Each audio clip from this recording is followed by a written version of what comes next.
All right, everybody, welcome to the All In podcast. Lots to talk about, but right off the bat, congratulations to David Friedberg, who is the chairperson of the All In Summit 2023 on the big announcement. We're going to be having the All In Summit September 10th to 12th at Royce Hall at UCLA in Los Angeles, California. Tickets are now on sale and selling out quick. Friedberg, maybe you can just give people a little overview of why you selected the location and what you hope to accomplish in terms of the programming, just broad strokes, and then we'll get right into the show. I think the general headline is today and tomorrow, where are we headed? I think exploring the state of the world and interesting things that we're that we're all kind of excited about in the future. And we want to have great conversations with candid people that can give us kind of, they're very honest on the ground points of view on everything from technology and markets, macro, science, society, and culture. So we're going to talk across all those different topic areas. And similar to what we did last year, the four of us on stage having conversations with these folks. So pretty excited. I think LA is a great location. There's obviously availability for people to stay. There's great venues for us to do the evening events. And it's certainly super accessible for folks from all over the world. And we decided this year to have 3 tiers of tickets. We'll have the VIP tickets. We'll have scholarships for people who fill out a form so we can, have really great diversity and representation at the event and up-and-comers, maybe who couldn't afford the VIP ticket. But in between, you decided to have a standard ticket as well. That's just $1,500. And there'll be a VIP lounge this year for the VIP tickets and early access to the theater and a couple of special dinner parties. What is my wine budget so that I can take care of the VIPs properly? Yeah. Talk about that one later. Don't be fucking cheap, you guys. What is my wine budget? Let me treat the VIPs like the VIPs that they are. What would you need per night, per dinner, per person? Depends on how many people. Per person. Well, just say per person per night. Is it like $200 a person, $100 per person per night? Because a person drinks a half a bottle of wine, 2 or 3 glasses. Yeah, like, 3 to 500. Maybe 1,000. What is the truffle budget for the conference? The truffle budget? No, it's too early for truffles. We can only have black truffles. Season? No, it's September. Yuck. It's between white and black truffle season. It's a dead zone. Yuck. You don't want to be in that. No. You got to either wait till the winter or you got to enjoy the early summer. We have to have a conference in early November. At that point, we can focus the entire VIP budget, if it were according to me, would be spent on white truffles and white burgundy. Got it. Let your winners ride. Rain Man David Sachs. And instead, we open source it to the fans, and they've just gone crazy with it. Love you, besties. Queen of Kinwa.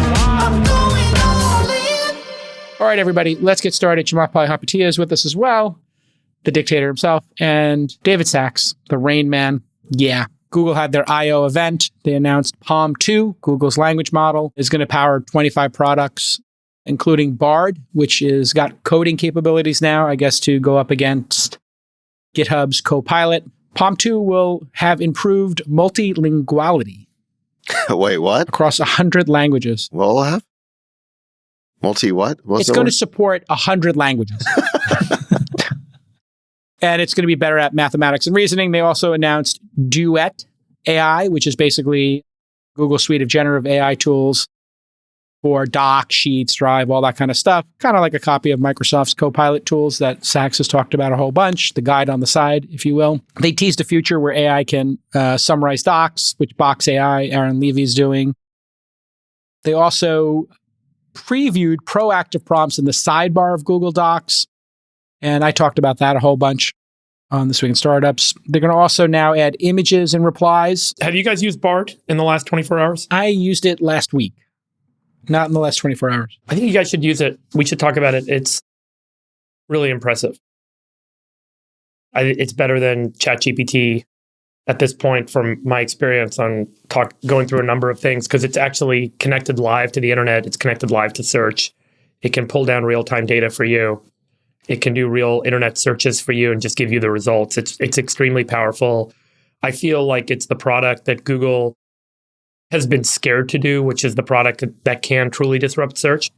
and they're doing it. So How do I try it? Do I just go to Bard? Bard.google.com, no access needed, no cost, nothing. Oh my God, this is great. And seriously, use it, and it does real-time search, and it's 180 languages. It converts, it generates images for you, it can generate charts, results. It's really powerful, guys. Google has strung together, I think, a lot of features, and you can look, Google's market cap's up $150 billion in the last 2 days. Okay, this is pretty interesting. And so, Sachs, a lot of I'm comparing some results right yeah, now. a lot of what we've been talking about with respect to plugins and the tooling built into AutoGPT, many of the most interesting kind of applications that folks have kind of demonstrated or utilized are really kind of built into this Bard product. Okay, I love Bard. Can I just give you guys what I just tried? Okay. Can we guess? Guess. Was it something about Friedberg's Uranus? No. It wasn't a Uranus joke. Okay, then tell us. Well, my first question was, why is David Friedberg such a sellout? But the answer confused him with an actor. So let's forget that. My second question was, is Jason Calacanis a virtue signaler? And the answer is fantastic. Jason Calacanis is a venture capitalist and entrepreneur who has been accused of virtue signaling. Virtue signaling is the act of publicly expressing opinions or sentiments intended to demonstrate one's good character or the moral correctness of one's position on a particular issue. There are a number of reasons why people might accuse Jason Calacanis of virtue signaling. Okay. For example, he has been known to make public statements about his support for social justice causes, but he has also been criticized for his lack of concrete action on these issues. What? Additionally, he has been accused of using his platform to promote himself and his businesses rather than to genuinely advocate for social change. That's Ultimately, whether or not Jason Calacanis is a virtue signaler is a matter of opinion. There's no clear consensus on this issue, and there is evidence to support both sides of the argument. However, it is important to note that virtue signaling can be a harmful practice, as it can lead to people becoming desensitized to real social problems and make it more difficult to address them effectively. This is some woke shit. Wait till you see what I just did. Here's mine. I asked Bard, is Chamath a horrible human? Here's what Bard had to say. Chamath Palihapitiya is a complex individual with both positive and negative qualities. He is a successful venture capitalist and entrepreneur, but he has also been criticized for his outspoken views and his past actions. Boop. Some of Palihapitiya's polished qualities include his intelligence, his ambition, his drive to succeed, blah, blah, blah, blah, blah. He's also been criticized for his arrogance, his lack of empathy, and his willingness to exploit people for his own gain. This is perfect. It's the singularity. It's balanced. It's true. It is giving you like the good and the bad. Oh my God, that's hilarious. No, but this is a very fair answer. Ultimately, I'm a complex individual. Chamath Palihapitiya is horrible as a matter of opinion. I love it. I asked it, this is going to really show you the power of this. Where is the All-In Summit 2023 being held and how much are tickets? So like 2 questions that are deep on the website.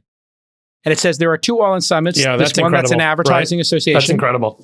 Yeah. And then it says the All-In Summit 2023 will be held September 10th and 11th, 2023 at Royce Hall. Tickets are $1,500 for general admission and $7,500 for VIP. That's insane.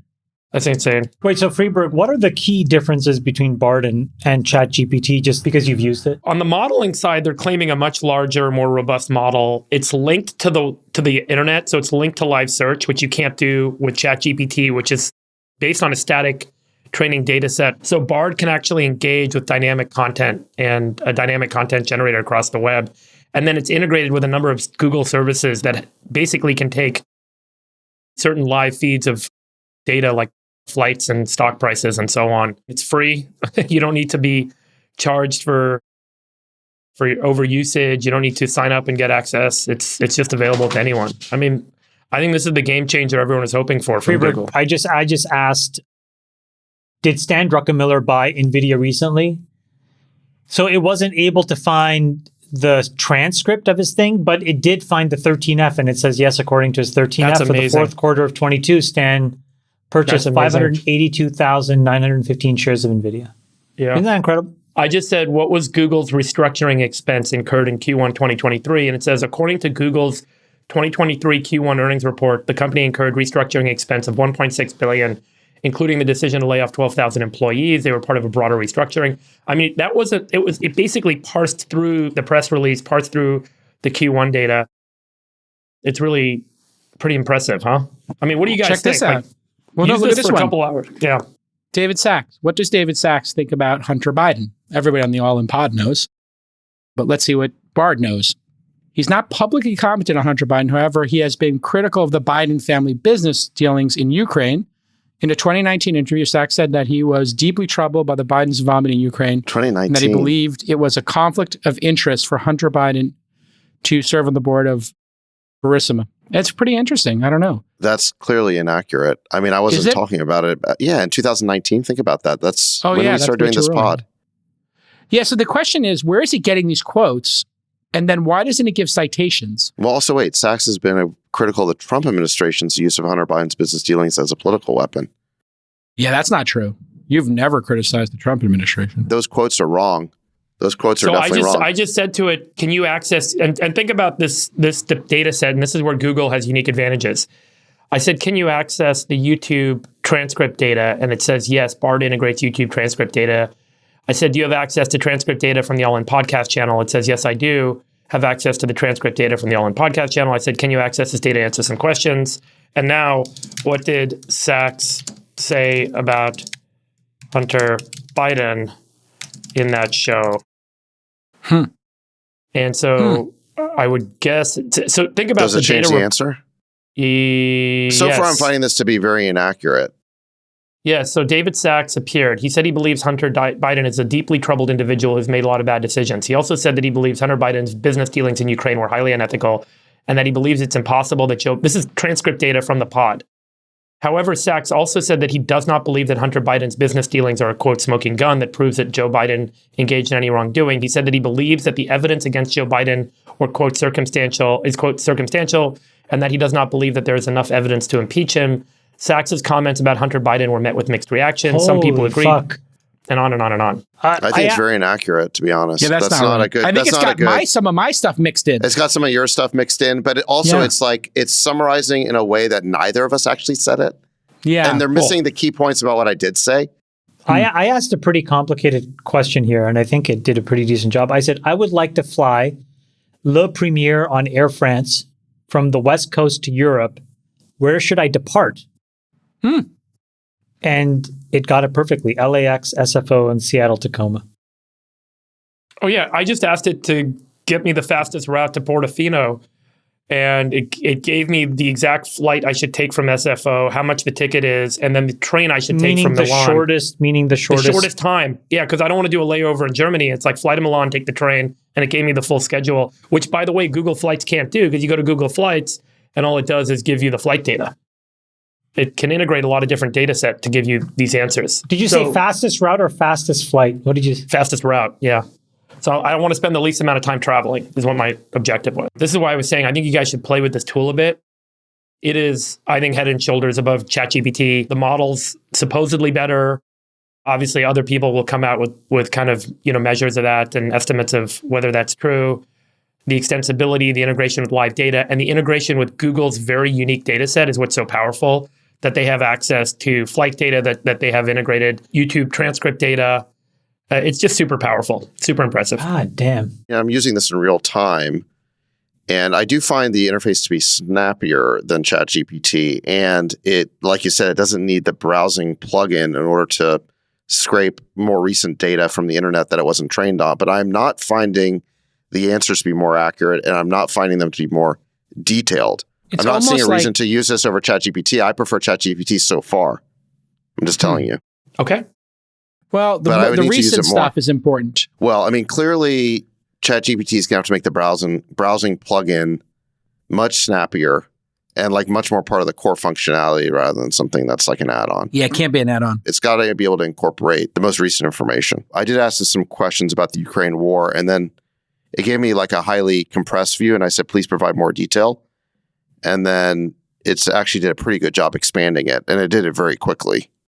Well, if you look at the view drafts thing, that's always been one of its strengths, is that it will format it 3 different ways for you by default if you go to the top right. So you can just sort of cycle through them. But that's an existing feature. I mean, I definitely want to keep playing with this. Play with it.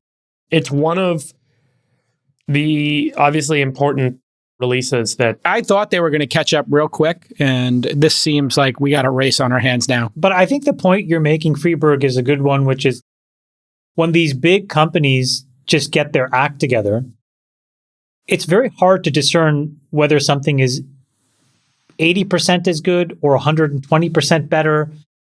There's this fuzzy gray area where a lot of people can find utility in a lot of different products, and then the one with the better distribution wins. And so if they take Bard and they have the confidence now to just integrate it into Gmail or integrate it into these other points where they already have hundreds of millions of users, that's like a really tough distribution barrier to overcome. That's the next step that I think if Google really wants to win here, they have to force distribution of these tools in line to where people are. And if they do that, you're not going to know the difference between 80 and 100%. Someone as sophisticated as Saks may be able to. But the average person will just be Totally. like, this is good enough. they've Let's got go. distribution. I mean, like with all products, the kind of key advantage is distribution. That's the platform advantage. Can I show you an answer I think it's like super hallucinating on? So I asked it, what has David Sacks written about SaaS? And then it says, I'm a venture capitalist entrepreneur who's written extensively about SaaS. He's the founder of Yammer. Okay, that's true. But then it says he's also the co-founder of WeWork. Not true. Didn't know that. Then it says Sacks. Congrats. Then it says Sacks has written a number of articles about SaaS, including, and then all 5 of those articles were not written by me. It's basically like hallucinating like really strongly. Wow. So It's drunk. there's significant hallucination here. Oh, you know what? Bard is at the after party for Google I/O right now, and it's had too much to drink. So it's just straight up drunk. This is why Google didn't want to release this, right, Friedberg? Like, they don't want the Google brand associated with these hallucinations, whereas That's right. nobody cares about OpenAI's brand. This was a big part of the innovator's dilemma that Google faced, which was, number one, it could be disruptive to the core business. Number two, it exposes them to regulatory scrutiny. And number three is if they make mistakes, they're going to get more scrutinized than some, rinky-dinky startup where everyone's so forgiving. But it's great to see, look, I mean, as a shareholder, it's great to see them take this risk. It's great to see them put this out there. They've now released robust coding capabilities. They've integrated scientific research papers. Obviously, they're going to continue to improve model performance, improve integration with these data feeds. And they have a very large headcount, I think north of 10,000 people working, 10,000 smart people. So if you can organize those people and they've got this significantly advantaged infrastructure, they have a real shot at being a platform player here. The question later is going to be, how much is this going to disrupt core search revenue? What categories of search revenue are going to get disrupted? And, are they going to make that up in other ways? And I think time will tell there. But I think this is the progress that shareholders and investors were looking to see with respect to the product competition in AI. And certainly some shareholders still want to see continued improvements on the cost structure of the business, but that's a separate topic. But this was exactly, I think, it really hit the bullseye on what people were looking for. I don't see how it's a bullseye. Look at this. So I just asked it, can you give me a complete list of all the articles on SaaS that Sacks has written in the last 3 years? So now at least it's over the target. Those 5 articles it mentions are correct. Does ChatGPT do that? Well, no, because of the browsing plugin. Right. But I'm just saying, like, they got a lot of work to do here on quality. Yeah. They all do. But it is snappy. And I finally got to these 5 articles being correct. AI regulation, we talked about it 5 weeks ago on the show, I think. Well, there's been some movement there. Vice President Harris met with CEOs of Alphabet, Microsoft, OpenAI. So that's Sundar, Satya, and Sam to discuss implementing AI safeguards. And then on Tuesday, Sam Altman was interviewed by Patrick Carlson, the CEO of Stripe, and he endorsed the idea of IAEA for AI. That's the International Atomic Energy Agency. So is that hyperbolic, delusions of grandeur, or right on target, Jamal? Well, the interesting thing about the IAEA is that what I learned recently from the CEO of Planet Labs, Will Marshall, is that the predecessor organization to the IAEA is really this organization called Pugwash. And what that was, Einstein and Bertrand Russell in the 50s, post Hiroshima and Nagasaki, bringing together academics to basically create a way to think about nuclear disarmament going forward, just because they all saw the damage. And there was a large framework that set up the current denuclearization treaties. And then the IAEA was set up after that. And so I think that there's a thread here, which is basically what he's saying is there's something around nuclear disarmament that is very similar to AI, both in terms of its potential, but obviously in terms of its risks. And so there's like a whole monitoring framework. There's a know your customer kind of framework. These are not unfettered things that can just live openly in the wild. So I think it's interesting to acknowledge that Sam, who's deep in the bowels of one of the most important companies, sees both its potential, but its danger enough to say that this is how we should think about it, like nuclear weapons, I think is a very important thing to acknowledge. And the White House pledged to release draft guidelines for AI safeguards that the National Science Foundation plans to spend $140 million on at AI-focused research centers. FTC Chair Lina Khan wrote a guest essay in the New York Times calling for AI regulation due to large-scale risks, including monopoly consolidation, fraud, extortion, and bias. Any thoughts there, Sachs, about adding regulation to the mix right now? Are we jumping the gun here and going to smother this thing before it even gets correct answers? Serious risk. And the White House also announced that Kamala Harris would be the AI czar for this issue, which I don't think inspires anyone with confidence that they're going to, get this right. Look, my concern here is I think we should have conversations about the risks of AI. We should be thinking about that. I think people in the industry need to be thinking about what guardrails can be put on it. I think Elon's raised, long-term concerns about whether this could lead to AGI. You basically create a superintelligence that you can't control. I think people in the industry haven't really figured out how to address that. That problem is called alignment. And everyone's trying to figure out how do you even make alignment work? Is that theoretically possible? So there are real and valid concerns. Jake, how you've raised the issue of deep fakes. I think provenance of data is going to be a real issue. People committing fraud or other kinds of criminal acts using it. So there are real concerns. But the problem is that we have no idea how to regulate this yet. And the fact that Kamala Harris is the AI czar now, again, just points to the fact that nobody has a good idea of what this is supposed to be or who the expert's supposed to be. And this idea of creating an atomic energy commission, look, I can see why Sam and other industry leaders might want that because they're going to quickly develop relationships. The biggest AI companies, which now includes OpenAI, which has the backing of Microsoft and Google, and the biggest of the big tech companies, they have all the lobbyists in Washington. They have all the political connections.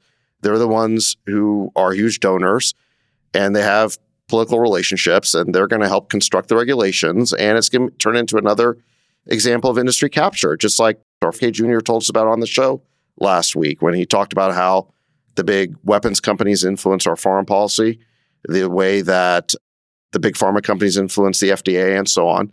We're going to end up in a situation in which the big tech companies have inordinate influence over this new regulatory agency. And since it's not clear what the regulatory agency is even supposed to be doing yet, they're going to end up promulgating a bunch of regulations that create a barrier to entry for the little guy. Yeah, they're going to create a moat with regulation for the big guys. And they'll slow down the whole process of innovation in the space, which some people might like, but I think is really the best hope that America has to get out of its horrible fiscal situation and all this debt. We need a massive productivity boost to get out of the massive debt bubble that we're in. So what I'd hate to see is that, we basically kill this thing in the cradle. Interesting. Yes, we are in a deep pit here. And Stanley Druckenmiller gave a speech at USC at the 37th annual meeting of the USC Marshall Center for Investment Studies. And he expressed concern about the financial crisis that could occur in the 2025 to 2035 period due to the baby boomers turning 65 and the impact on entitlements. He predicted that in 25 years, spending on seniors will grow to 60% of all taxes. Here's a look at the chart. You can see today there as the vertical line. About 5% of our GDP goes to Social Security today, and about another 5.5 goes to Medicare, Medicaid. And it's predicting here that those combined will go from what looks like 12% today up to 24% of GDP. Your reaction, Freeberg? I mean, my reaction is it is another very important voice stating the obvious. Like the arithmetic just doesn't work. When we had RFK on last week, I prodded him on his stance and point of view on the federal deficit, the fiscal deficit this government runs, and the entitlement programs that are only going to swell, and the debt burden, which has an interest payment obligation on it, that the interest payments are swelling. And when you do the arithmetic on all this, it's going to balloon the cost to service the debt. And without some degree of cutting across the board spending and entitlement programs, discretionary spending and entitlement programs, you can't make the interest payments, which all, inevitably leads to some form of default. So that's just the math and the way this all works out. And I think what he's done is put a pen to paper and shown that, call it roughly 2025 to 2035, you start to run into that fiscal scenario where, you can no longer generate enough income from the US economy to fund both the interest payment obligations on the federal debt as well as these entitlement programs. And something's got to give. Either you're going to have to default on the debt or you're going to have to cut the entitlement programs. And the point he's making is that the longer you wait to cut the entitlement programs, the worse it's going to get because you're accruing so much debt in the interim. And as we know, that becomes very politically unpopular. And what's so scary to me, and I've kind of shared this, and obviously Chamath has a different point of view, but it feels to me like this is that Don't Look Up movie moment where we have this looming disaster. We don't have any fuel in the car. And all that everyone's talking about is where are we going to drive the car? And every political conversation, every candidate gets on stage, gets on a podcast, gets on a TV show, and they talk about stuff that is simply not feasible. And the direction setting with respect to social policy, wars, geopolitics, how are we going to take care of our middle class? None of that stuff is possible to actually execute against without recognizing and acknowledging that we don't have gas in the car and we have to figure out how to gas up the car. And so it's great to see Druckenmiller being vocal, putting very simple, clear slides together. It's like what I've mentioned in the past. I would love to see a Bill Clinton-esque slide deck where he would come up with a poster and show everyone, here's the economy, folks. And I think Druckenmiller did a great job, and I encourage everyone to go watch that. There's an audio transcript of the talk as well as the slides are publicly available on the internet. We'll put the links in the show notes here today. I just think it's whether or not you agree with the outlook, I think it's worth everyone watching and realizing how serious of an issue this is and why this has to become the number one topic of conversation going into this next presidential election cycle. He's also disclosed he's short the dollar, long gold, euro, oil, and AUD, which I guess is the Australian dollar. And he's also long NVIDIA and Microsoft. Believes NVIDIA's got a monopoly on the chip market. I got a question for Chamath and then to Sachs. So Chamath, what's your just reaction to this? Do you think he's Dr. Dooming it and we can have all this debt? And then the question then becomes, is there any way out of this? We had a Trump town hall. I hate to bring it up and go back into, the sort of Trump commentary and all this, but he's the lead candidate, Sachs. And he said he thinks we can get out of debt. We just got to drill a bunch of oil, baby drill, and we'll get out of this problem. We'll be able to rebalance the budget. So Chamath and then Sachs. I want to be clear. I don't think it's great that we have these enormous debts and entitlement obligations. But I also don't think that there's some magical number where the economy breaks. And the reason is because we're central to not just our economy, but everybody else's economy. We are the reserve currency of the world. It's not changing anytime soon. It's not even close. And we are, for better or worse, and I think Sachs and I don't like it, but we are the world's policeman. We are a bunch of things. We are the world's center of innovation. We are the world's center of these great leaps forward in humanity. When we talk about all of these different things, these aren't coming from random countries. They're coming from the United States. We can debate which company, but we're never debating the country. So I think that there's a legacy of value creation and innovation that we've always been at the forefront of, at least since America was founded, so 1776 to now. I think the reality is that debt to GDP will continue to increase. I don't think a single politician can practically get elected by offering to cut entitlement spending to people that have spent their entire lives paying into a system. So as a practical matter, this thing will go up, and I don't think the economy will stop. I think that economics are a relative problem where you have to weigh countries against each other. And what that means is the economic vibrancy, the productivity, the intellect, all of those things where we have to compete with El Salvador, we have to compete with Nigeria, we have to compete with India, we have to compete So it's with contextual. Australia. And in that context, there is very little historical artifact that says that there's a breaking point. So I just think that if you observe the moment, it's not that what Friedberg is saying is bad. I'm not exactly sure that it's particularly actionable. And I think the disproportionate amount of action is actually the opposite, which is to reinflate the money supply, to reinflate assets, to create artificial prosperity and smear it to many, many, many people. And I think that you have to think about how do you want to activate your view? I can believe whatever I want, but at the end of the day, I don't want to act in a way that's against my economic best interest, quite honestly. So I believe that winning is measured in dollars and cents on these things.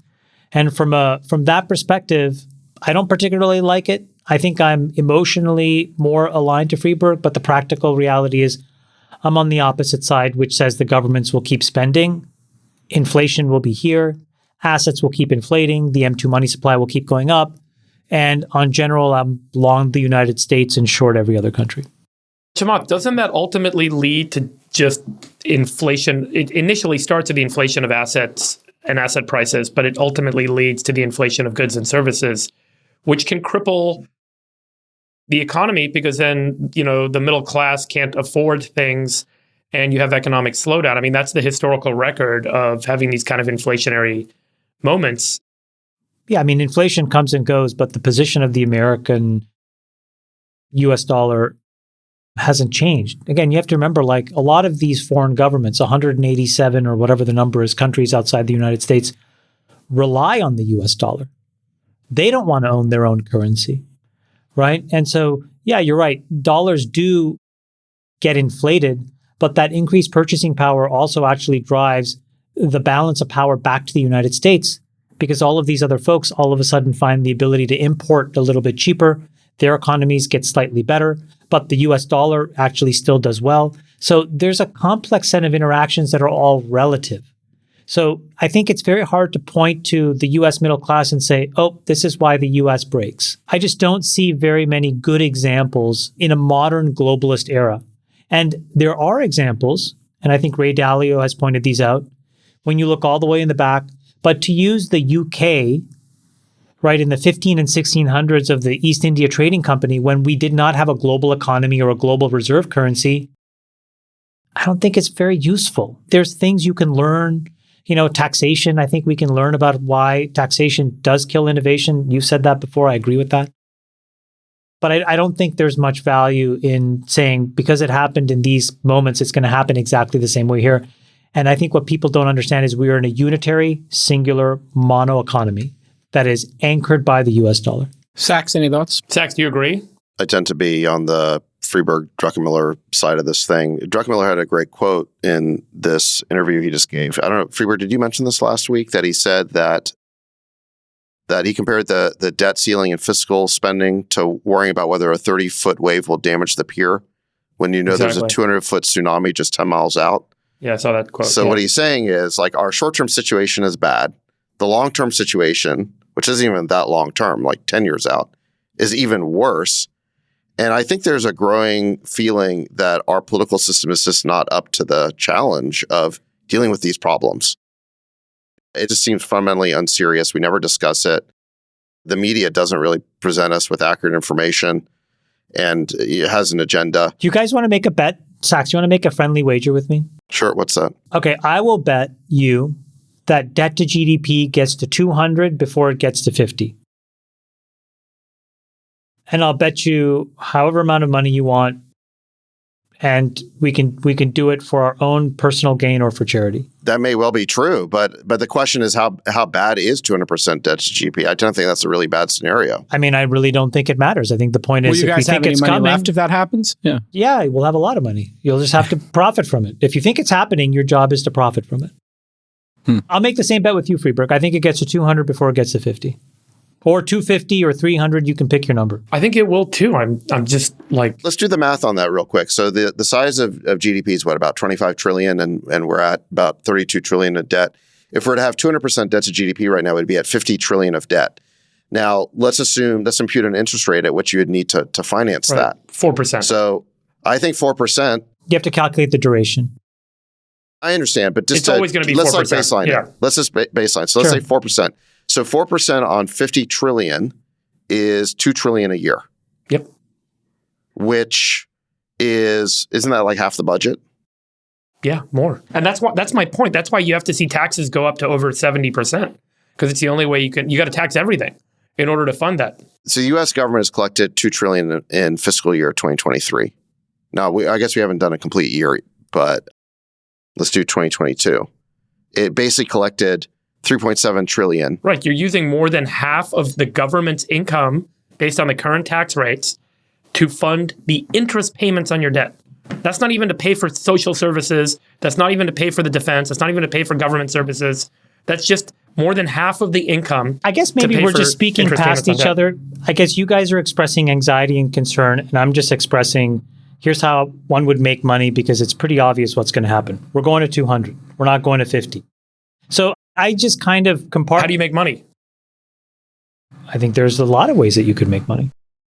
I'm not going to share those on the pod anymore, but there's I was lots of about to ways you can say, make money. what's the trade there? Stan Druckenmiller said, It's the opposite of Stan's trades, actually. So oh, okay, that's good. that would be an easy way to actually, if So you would think you that, go long the dollar and short gold? no, because those are like antiquated ways of making money where Okay. you have to have these convoluted derivatives agreements with these banks. And I've done these before where you're levered up to billions of dollars of risk. It proves nothing, and I don't sleep well at night. I think that there are simpler strategies that you can implement, but I think Stan is basically betting that the US will break and that we will be forced in some way to bring debt to GDP closer to 50 than to 150 or 200. And I would just bet the opposite. And it's not because I want it to happen or that he's not intellectually or morally right. Also, inflation down again. We've kind of gotten used to this, but I thought this was a particularly interesting chart. If you look at food, goods, and energy, all going in the right direction. Services still very expensive. Any thoughts on the Fed and inflation as we wrap up on sort of where we're at here? Is it another 25 basis points? Core Yeah. inflation is very sticky. Yeah. Right. Yeah. I mean, with CPI is down to 4.9%, but core actually Core was up. It was up. It was up, what, 5.3%, something like that? Yeah, core was up. So, yeah, the Fed it raised another 25 basis points. What were we up to? Like 5.25%. I was ready to stop, 2 hikes ago because I thought that the economy was breaking and the banking system was breaking. They're up to now to 5.25. You've got core CPI still sticky. Yes, CPI is coming down, but it looks like, inflation's still a problem. This is not a great setup for economic recovery. And if you believe, here's the problem with accepting the idea that inflation is just going to be persistently high, is if inflation remains persistently high, then the Fed won't be able to lower interest rates. So they'll need to keep them elevated. They might even need to keep raising them. And if that happens, there'll continue to be incredible stress on the banking system, and more banks are going to break. And then eventually that will create the conditions for a financial crisis. I think the thing you guys have to be open to is the fact that we've never really tested the ability for the US to borrow durationally beyond 30 years. And again, we talked about what an error it was in judgment for the Treasury not to issue 100-year bonds. But I think if there's any country in the world that can issue 100-year bonds, it's the United States of America. And I do think that they'll be able to get durational assets that are that far out on the yield curve. So I, again, am less concerned about the debt wall here because I think you'll be able to push maturities out. You'll be able to refi a bunch of short-term obligations into the future. And if you look at where the yield curve is, 10 years at 3.5, 340 something. So the thought is that inflation goes down. If you put it out to 100 years, I would be very surprised if 100-year rates, if they priced a bond, weren't somewhere sub 1%. So I do think it becomes effectively free money for the United States. And I think it's just a practical thing they need to explore. By the way, corporates have explored these 50-year bonds and greater. So I think it's just like it's a matter of mathematics, as you guys have just illustrated here, that the U.S. has to push out past 30 years. So we'll have 50-year U.S. bonds. We'll have 100-year U.S. bonds. Again, I'm not here to claim whether it's right or wrong, but I think the simple way to acknowledge that is just that we are going to reinflate the money supply over the long term because it's the only sustainable way that politicians can get elected and reelected. And I think the best thing to do there is to own risk assets. Let's move on to the presidential election real quick. I'm curious, gentlemen. Last week we had RFK on.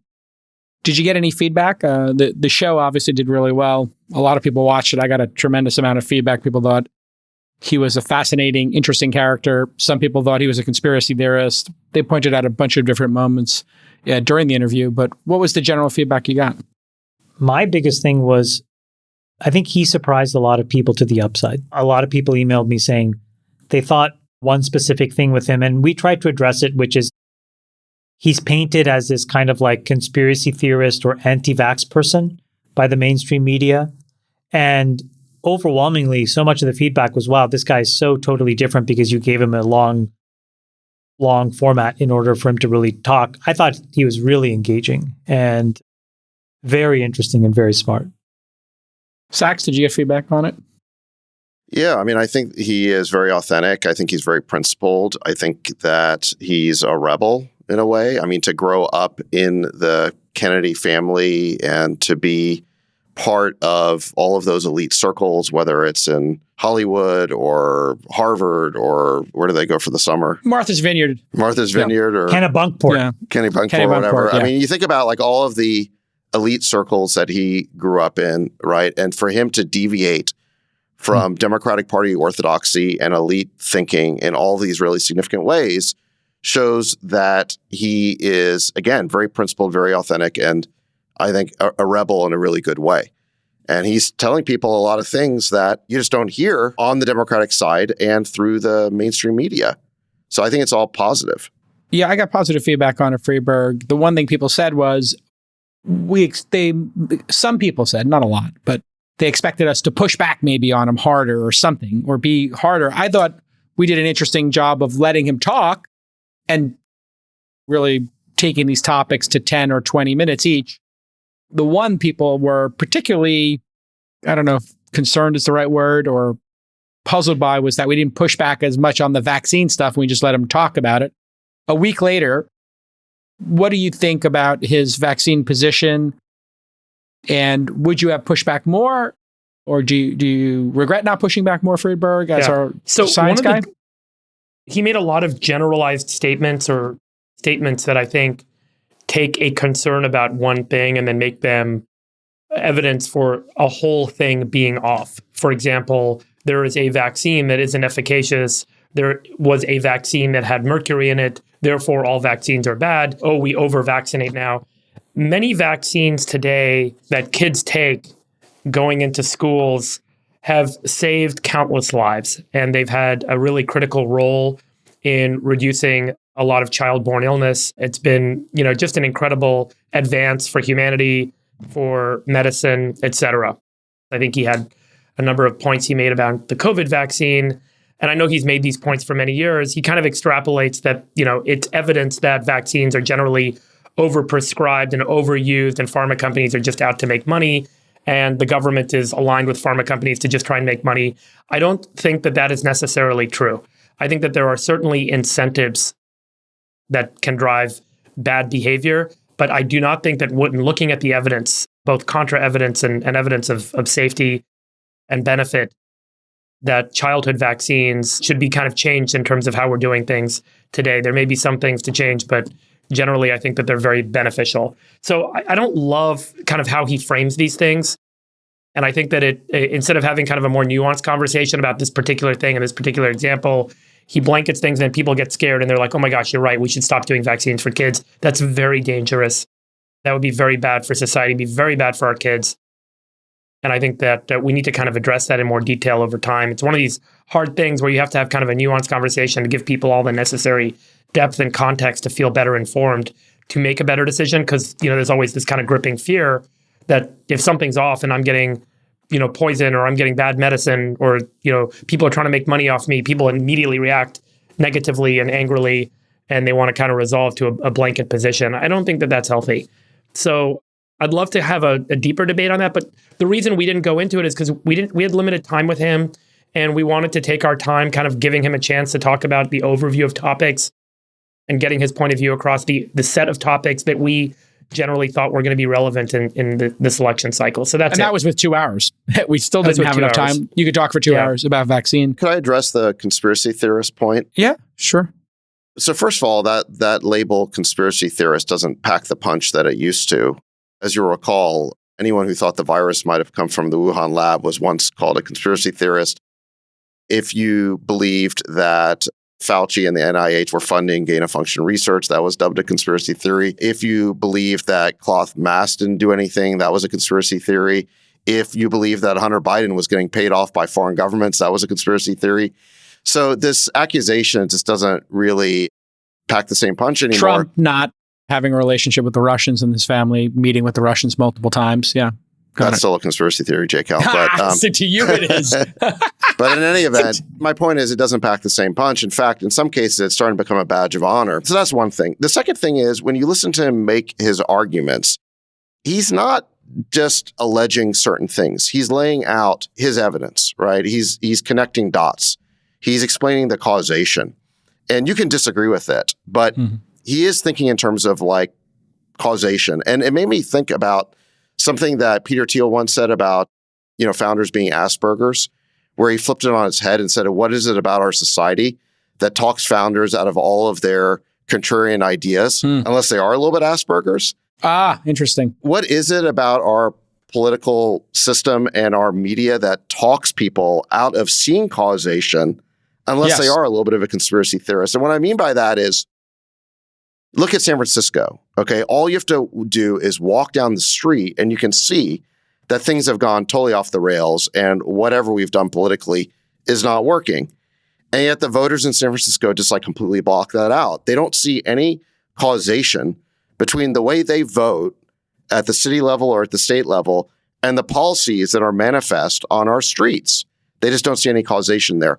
And you can just play that movie over and over again. Our elites don't see any causation between the way they ran the country and the election of Donald Trump. The fact that we hauled out our manufacturing in the Rust Belt by throwing open our markets to China, exporting our jobs to China, the way that we squandered all this money in the forever wars of the Middle East. Now, regardless of what your views are on those policies, it's pretty obvious to me that they help cause the rise of Donald Trump. And yet you just can't get the media to see any causation between the policies they endorse and the inevitable reaction to them.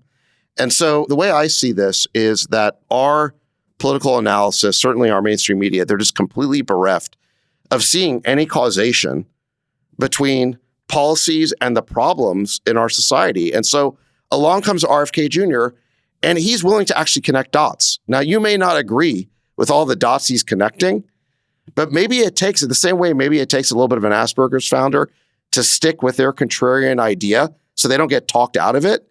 Yeah. Maybe it takes a guy like Robert F. Kennedy Jr. not to get talked out of these things that he believes, some of which I think are just obviously true. I thought one of the salient points he made was just, hey, listen, Pharma spends an awful lot on advertising. The media is dependent on that advertising. They don't seem to criticize it all that much. Maybe that's something we should look into. Now, I don't think that like Pfizer is writing the script for Anderson Cooper, but you can be sure that if Pfizer didn't like something Anderson Cooper said, there's somebody they could call at CNN and say something to and have a conversation about, setting the record straight, whatever, however you would frame it. Speaking of CNN. Right. And wait, don't leave that point before. I thought it was a really interesting part of the conversation when he mentioned that he had been friends way back with Roger Ailes. Yes. And Roger Ailes specifically told him that they could not post certain or televise certain content if it was too critical of pharma companies because they were the number one advertiser. Yeah. And should pharma companies even be advertising? So then all of a sudden, let's say it was a conspiracy theory, or he is like way out there in terms of his belief. But the fact is, it does bring up the point, should we actually be letting pharma companies advertise on television or on news programs? Maybe they shouldn't be allowed to be on news programs. For? It's not like the consumer who watches the ads can go out and buy the drug. It has to be prescribed by a doctor. They can ask their doctor about it. Yeah. All right. Well, speaking of CNN, there was an absolute train wreck of a presidential town hall with a moderator named Caitlin Collins. I don't recognize her name. I don't know if she has a show on CNN, but I saw the clips from it. I couldn't find the full debate, but my Lord, was this... It's unbelievable. It's unbelievable. It was unbelievable. He got a standing ovation. He absolutely owned her on every question. All of her questions were about, January 6th. All of them are valid, but none of them were about running the country, essentially. And he was hilarious, at least to this audience. And CNN's staffers are really upset that they did this, that they gave him that they platformed him, which shows you exactly where they stand. They're upset. I guess they thought they could own him, and they didn't. Did you guys see the part where he was talking about the trial? And he's like, and she has a cat named Vagina. Did you guys it was surreal. And I just thought to myself, is this going to be, for the next year and a half, we're going to have these town halls? And then I thought, he's going to get elected. Is it true that E. Jean Carroll has a cat named Vagina? I have no idea, but that was a pretty vicious section. And then I got the sense that CNN's management wants this. This is like a ratings bonanza for them. And I think they secretly want him. Friedberg said it. It's so true. He's so entertaining. I could not stop laughing. I watched him on CNN and I was like, man, it's like one of your old TV shows that you don't really remember watching a lot of, and it comes back on, and you're like, he's so ridiculous. The things he says. It's true, because when he first got elected, I was so afraid, and then you realize this guy is just an entertainer. Really, he's a terrible politician. Bill Barr said that, Did you see the Barr interview? Yeah, the Barr clip that I shared is just bananas about Trump. But so he's a showman, and he's a great showman. He's entertaining, and you realize that that's all he's ever really wanted to be, was like famous and popular and on television, and he got all of those things, and he took it to the most infinite level. What Bill Barr said was most insightful, that it's chaos when he actually tries to get things done. He can't get things done. Right. And he'll tell you all the things that you want to hear, that he wants to, that you want to see get done. He did this to Peter Thiel, and Peter Thiel's spoken about this publicly, so I'm not saying anything out of line here. I don't know if this is something that's on the record or not, but it was publicly stated that Peter was disappointed that Trump did not get the things done that he said he was going to get done. And I think that's really what he does, is he incites, he entertains, he gets people engaged, he knows what you want to hear, he sells you on it, he cripples the establishment, which everyone feels treated poorly by, that everyone feels held back by, that everyone feels has taken something from them, that isn't giving something to them. And then he says, you know what, I'm going to fix all that for you. And then you get excited by it, and then all of a sudden he doesn't actually deliver it. And 4 years have gone by and we've forgotten about it, and he's come back in and he's kind of, titillating again. So I think I think the reality is he's got a real shot at getting reelected here. Oh my God, you're right. Here's what I want to ask. Amazing. I'll go around the horn. I'll start with you, Zach.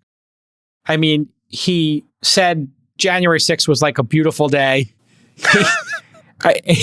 He said that everybody in the Republican Party who said he lost the election is wrong, and that the election was in fact stolen. Like, he literally doubled down on every single thing. Right. So at the end of this, he gets a standing ovation in New Hampshire. So how did CNN pick that audience? Did they do that on purpose? Did they know that was going to be the outcome?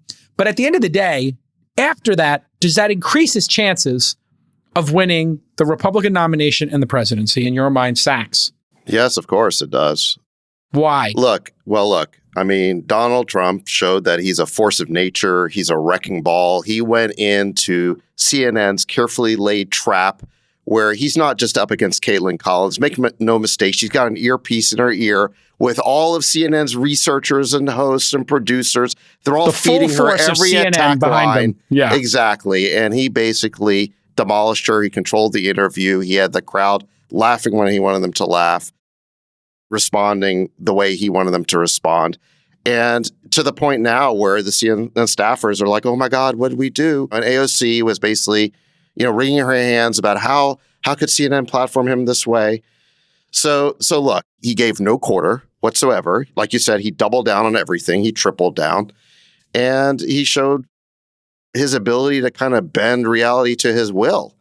So all the strengths of Trump. That being said, I'm sure that Trump and his campaign were delighted with what happened last night, because I do think it makes him more likely to be the nominee. I think first and foremost, I think Republicans want a candidate who will fight the media and their fake narratives and lies. No matter how many lies Trump tells, they think the media is the bigger liar. And they want someone who is willing to step into the lion's den and take them on. And he is incredibly adroit and quick on his feet. And DeSantis is imploding. Well, I wouldn't say that. He hasn't even announced yet. In cognitive decline. So what would any of them do? Yeah. Just to be fair, DeSantis clearly is the underdog, okay? But just give the guy a chance, because we haven't even seen what he can do yet. But there's no question that Trump showed an adroitness and a willingness to counterpunch and fight back that the Republican base definitely responds to. Now, so we know that Trump is happy with the debate. I think the other party that is super happy with this debate is Biden and all of his people. Because as much as that debate helped Trump in the Republican primary, it did nothing for him in the general, I don't think. Like you said, Jason, he doubled down on January 6th. The campaign ads write themselves, okay? They're going to show footage of January 6th with the tear gas and the riots. Cops being beaten, people being shot. People pushing down the barricades. And they're going to do a narrative, a voiceover, with Trump saying it was a beautiful day. The people there had love in their hearts. It writes itself. Yeah. It writes itself. And then, he doubled down really strongly on Roe v. Wade. That was crazy. Being overturned. He's like, yeah, that was, I don't have his quote here. Which again, but I think it doesn't hurt him in the Republican primary, but it's, it will lead to a campaign attack ad in the general.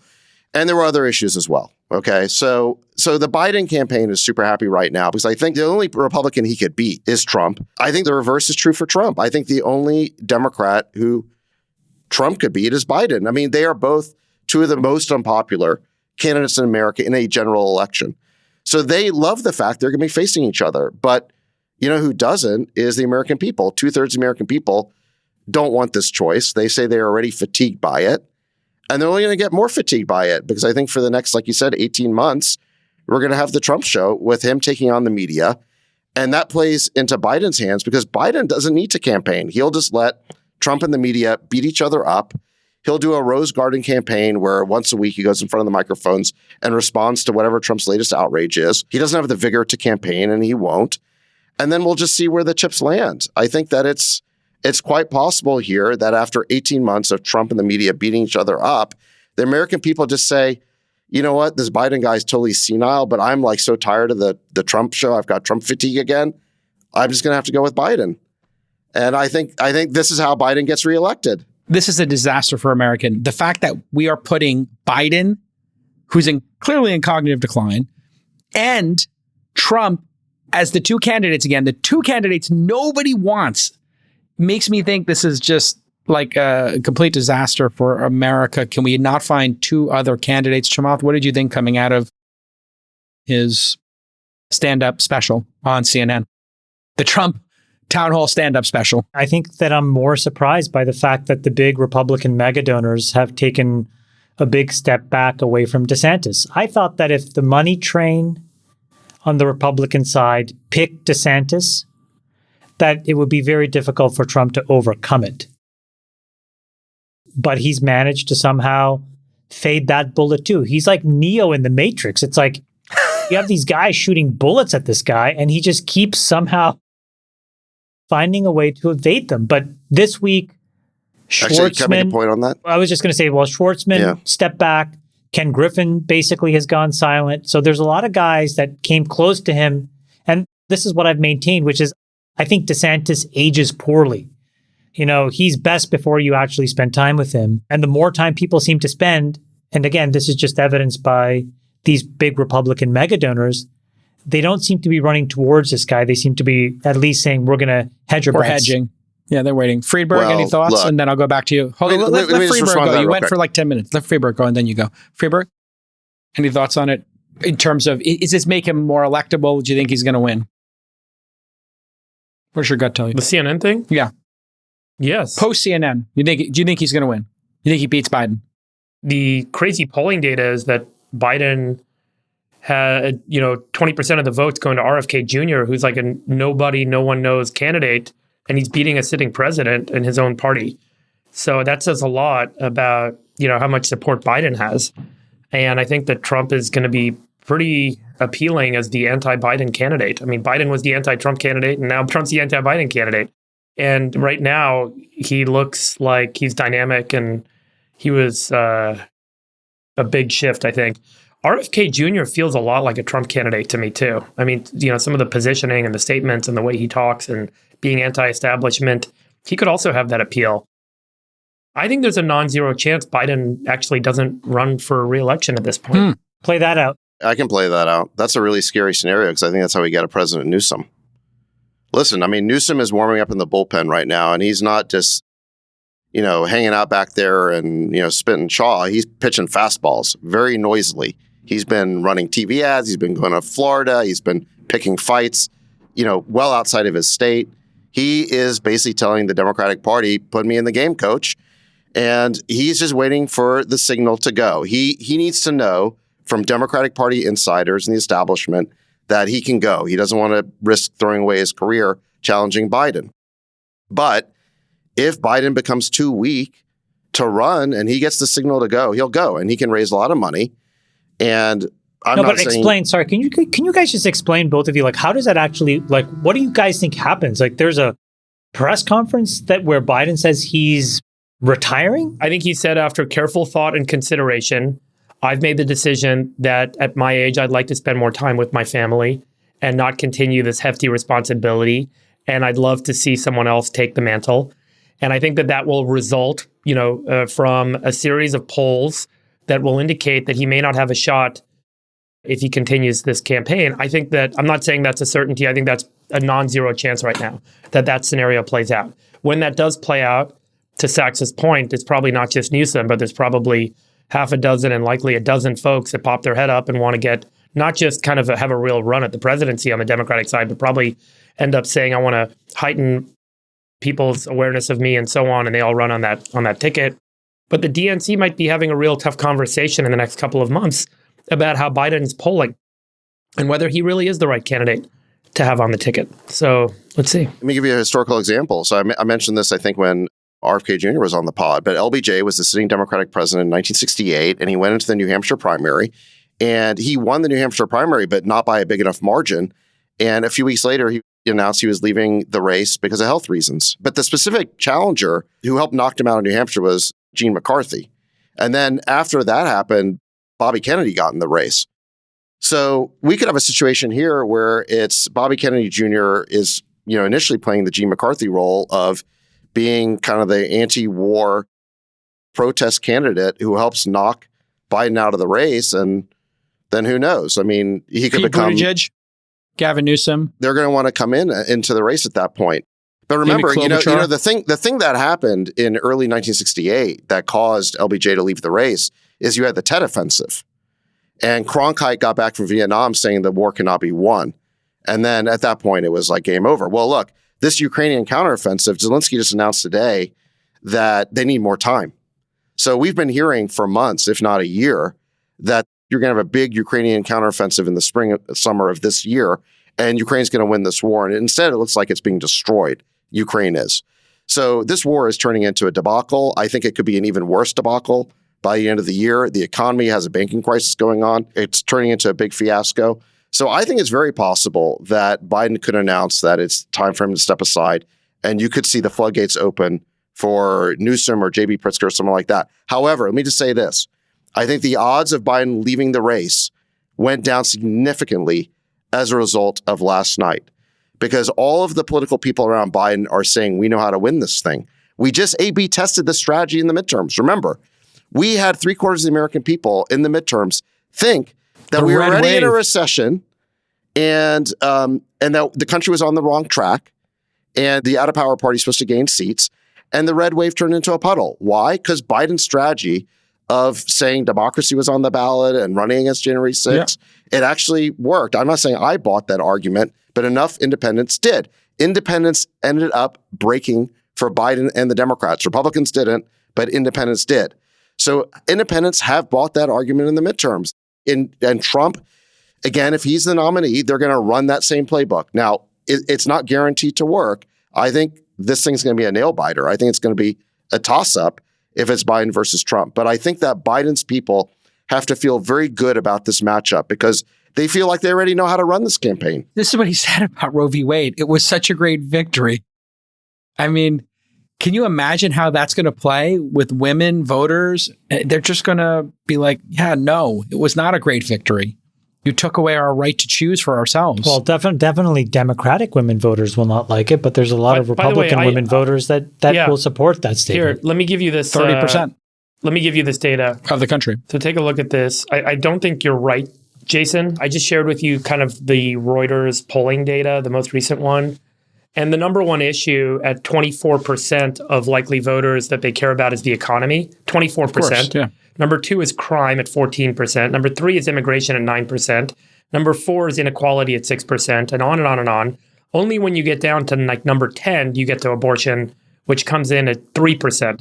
2% of Democrats, 1% or 3% of 4% of Democrats, 1% of Republicans. Yeah, but what is the margin of the election? Well, I don't think that that's the issue that breaks it. I think there's other things that there's significant differences on, particularly around crime and immigration, inequality, that are polling much higher in terms of importance to likely voters. But do they drive turnout like abortion does? I don't know. I'm just thinking of these numbers. It's like, 1 to 3% of people saying it matters to them is not that significant. I think these other topics are going to be very divisive and very different, very polar difference. And what people say in a poll and what people turn out to vote for, like for some people, that is a major issue. But who knows?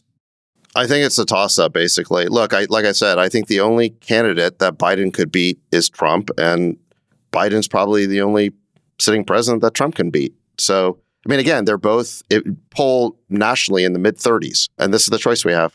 I got to give Sachs his red meat. I saw these Republicans are going on a revenge tour here to go after the Biden family. They said they would, and they have. So the House Oversight Committee reveals, I guess, 9 Biden family members received wire transfers from foreign nationals via shell corporations, and they don't have any connections to Biden. We know that Hunter was securing the bag all over the planet. He's clearly a grifter. I don't think there's any doubt about that. What's the truth here? And how much evidence do they have? Because this is obviously a partisan thing, just like there were partisan things on the other side when they were investigating Trump. So how do you look at this information, this revelation? They're using this like Biden crime family meme.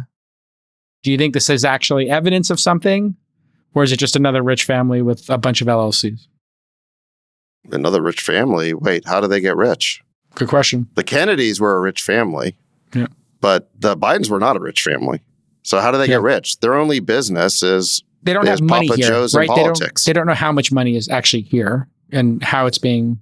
What evidence do they have? It's not red meat for me. I just think the media should have done its job investigating the story properly. And what this investigation has turned up is that there's a lot of members of the Biden family. I think they're up to like 10 or 12 or something who've received payments flowing from foreign governments. No one can tell you what any of those people did in exchange for the money.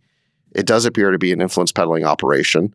I don't know whether that's appears to be an influence peddling operation. So people were giving money. Again, the point is that why would you give money to members of the Biden family? It presumably for some sort of access to the person who's been in Washington for 50 years, who's been a senator, who's been vice president. Do they know who gave the money? Is it China? Is it Ukraine? Do they have that data? Well, I think we know about Burisma, which is basically a Ukrainian. That went to Hunter. Yeah. Yeah. And then I think China is another one. Now, I don't know what the quid pro quo is for that money, but... I wonder if this is like the Kraken or if this is actually reality, because they seem to be short on actual facts. I think they got a lot there, but I mean, they're putting out all these reports. But listen, I think to me, the bigger story or the bigger scandal is just more details on the way that the security state wrote that fake letter basically calling the Hunter Biden story Russian disinformation. There's an email now that just came out where Mike Morrell is corresponding with John Brennan, and Morrell specifically says, we're creating the letter to give Biden a talking point in the debate. They're the former CIA directors, right? Yeah, exactly. Both of them were CIA directors at different points. Yeah. So there's no question now that letter where 51 security state officials claimed that the Hunter Biden story is Russian disinformation, that was all basically a political dirty trick. And dirty tricks happen, but I don't think the CIA should be involved. That's the thing. I don't think the branches of our government should be involved in helping to get any candidate But these guys elected. weren't even in That government, bothers though, right? me. They're former, but Yeah. they're They were highly not related. So just so we're clear, it wasn't like the CIA. They continue to have the security clearances. But it's not the CIA did this. These are former CIA folks. They actually, Morell needed the approval of the CIA. Huh. So that was another thing that came out. Wow. That's what bothers me more than anything is I do not think our permanent government, especially security agencies, should be involved in partisan politics. They really need to stay out. That is election meddling. That bothers me. That's a form of corruption that I think is even worse than monetary payments. JCal, can you tell us about your trip to the Middle East? What have you been doing there? So our bestie, Brad Gerstner, was coming here, and we were at the poker game a couple of weeks ago, maybe a month ago, and he said he was going. And I've always wanted to come to UAE, and I've never seen Dubai or Abu Dhabi. And so I said, yeah, I'd love to go with you. And we did a couple speaking gigs. Where are you staying? So 4 seasons in Ritz, 4 seasons in Abu Dhabi, and the Ritz here in Dubai. And I was just going to do these 3 speaking gigs, a podcast. Isn't IFC in Dubai incredible? Have you been able? Pretty Did you have a amazing. The chance to financial walk around? district here. Yeah, I mean, it's all been built in the last 10 years. I would say, generally speaking, what I'm super impressed about, and I'm not, it's not a fundraising trip. I was just going, but then one of your former employees, Chamath, set me up with a bunch of meetings because he's like, hey, there's a lot of people who want to meet you. So I'm doing like maybe a dozen meetings or so. And there is this is a very progressive place, the UAE of all the, and Dubai obviously is very progressive. And so it reminds me of like, Silicon Valley in the early days where everybody's doing something and it's incredibly cosmopolitan. There's only 500,000 nationals, but there's 10 million people here. More so Hindi is spoken than any other language in Dubai. Yeah, I mean, the number of people here from all around the world is bonkers. And then everybody's working on something. Everybody's got a project. And the people are delightful. Did you go to the French restaurant I told you about in Abu Dhabi? I did. It's quite nice. Did you get this yes. ribeye? Did you get the ribeye? Yeah, we had like a family style thing, so I didn't get the ribeye, but it was exceptional. The food's exceptional. It's just like incredibly cosmopolitan. It's like going to New York, or London, and there's a very unique moment in time right now. Sax, when you go to Abu Dhabi and you stay at the Four Seasons in the ADGM, go to this French restaurant and order the ribeye. It is a top 5 steak I've ever had. Top 5. I've never been there. I've never been to the Middle East, actually. So delicious, so delicious, so delicious. And in Dubai, do not stay at the Ritz in IFC. The IFC is incredible, but the Ritz sucks. Stay at the Bulgari Hotel. Beautiful. Just beautiful. But there's a very unique moment in time. I literally came down the elevator at the Four Seasons and I met 4 or 5 people from Silicon Valley in the lobby. And then I came out of dinner and there was a table of Silicon Valley entrepreneurs and venture capitalists.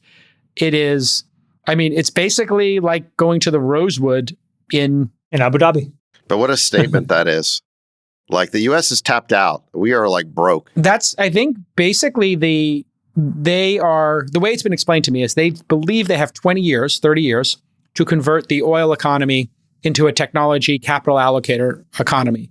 And so they want to make evergreen funds to invest. They haven't had a chance to invest in venture capital because most venture capital, there weren't that many. They were fully allocated and there was no opportunity. Now with what's happened in the United States and this pullback and sort of the cycle starting over again, I think there's an opportunity for them to invest in some funds and start relationships. And then, we've had a long talk here about human rights in different countries, and it's not a monolith over here. I mean, I don't know who needs to hear that exactly, but these countries are very different, very different. I'm sure they appreciate your lectures on that subject, JCal. Actually, you know what's interesting? We didn't have lectures on it, but I've had multiple conversations about these issues. I've enjoyed your lectures on this pod. I don't lecture about it. I think these are important issues that people discuss. And the serious thing is a number of these countries are majority young people, and they are reforming very quickly, and rights are changing. And so the question is for, all of us, and for the world is, do we collaborate and, support as they, become more liberal and become more tolerant, and they, become more Western, basically. And young people, it's very Western here. And the parties going on here are pretty much like the parties I attended in LA or New York. And so I think actually we're probably not as, at least UAE and a couple of the countries here are not as disparate as one might think. I'm glad you did the trip, because I'm glad to hear you talking like that there isn't an us versus them point of view, and visiting and seeing the culture and the intention of the people within the culture, super important. And I think it's good that you did it. So good to hear it. I wanted to share the video that these guys did, but let's do it next week. I think it's worth seeing. Not the Balenciaga one. No, the Lord of the Rings one that this guy did, which is amazing. Wait, what? There's a Lord of the Rings video? No, not with us. Not with us, J. Cal. Oh, I don't want to watch it. Okay. Why would I want to watch that? Yeah. It's not us. Thank you, Helmuth. Yeah, exactly. What do I care? I want to watch the Balenciaga video for the third time. Did you see that? Yeah. I took an outtake from the guy's video on Lord of the Rings. We'll put the link in the show notes, but this guy made this incredible AI-generated Wes Anderson does Lord of the Rings trailer. Oh, I did see that. Did you see that? that? Was It's pretty amazing. Good. And the clip I'm using today as a background is an outtake from the trailer. Did you see it, Sax? I haven't seen the Lord of the Rings one. Oh my God, it's so funny. The guy is incredible. But I mean, the creativity and the potential with AI, it's just so evident. This guy talks about it on his website and on his Twitter feed. He did it in a couple of days. He learned a bunch of new AI tools. A lot of generative tools were integrated to make this possible. It's an amazing 2-minute piece of art that I think really speaks to the creativity being unleashed with AI. Again, going back to this point about it not just being about job reduction and reductionism, but it's really about unleashing new potential that we didn't envision before. Separately, there'll be another, I think we should talk about this next week, but there's now this kind of generative video game platform that's being demoed where you can instruct the video game intentions and it generates an immersive video game experience for you on the fly, which is something we talked about couple episodes, probably a couple months ago at this point. I had somebody on This Week in Startups who showed a video game where he made you make 25 objects in the game. It's really incredible. In a certain style. And then you say, I want to make more characters like that. I want to make more backgrounds like that. Like you take a Wes Anderson style, whatever, and it just generates them for you. And it just keeps generating them for you. So one artist can make a palette for a game and you can say, I want to have a penguin in my game. I want to have a zombie in my game. I want to have this kind of zombie. That's exactly right. Yeah. And it just does it. And then people who are playing the game can say what they want with prompts and it creates it. And you can drive a storyline and then you can integrate with other people's storylines. I mean, it's really powerful. Anyway, I got to run. For David Friedberg, David Sack, and Chamath Palihapitiya, I'm your boy, J. Cal. Love you, boys. We'll see you all next time on the All In Podcast. Bye-bye. Bye-bye.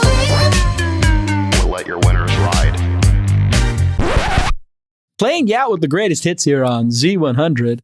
The Balenciaga video featuring the All In cast with cameos by Brian Armstrong, Keith Roboy, and Elon Musk. Coming at you. Balenciaga, Friday night, 8 o'clock, hardest ticket in New York.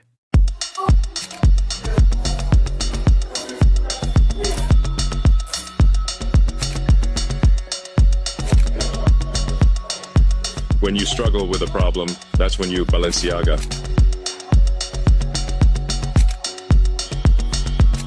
Fed mullet, quantitative tightening in the front, quantitative easing in the back.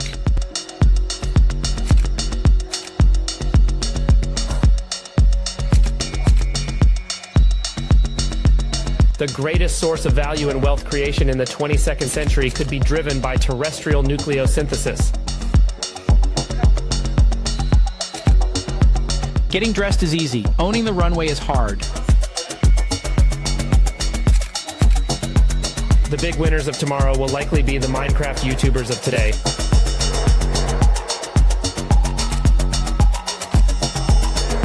It's easier than ever to confuse popularity and truth. I think it is possible for ordinary people to choose to be Balenciaga. The mainstream media is the most H&M it's ever been. When I left Facebook, I left an enormous amount of equity on the table. I thought, I don't want to be a slave to money. I want to be a slave to something bigger. Balenciaga.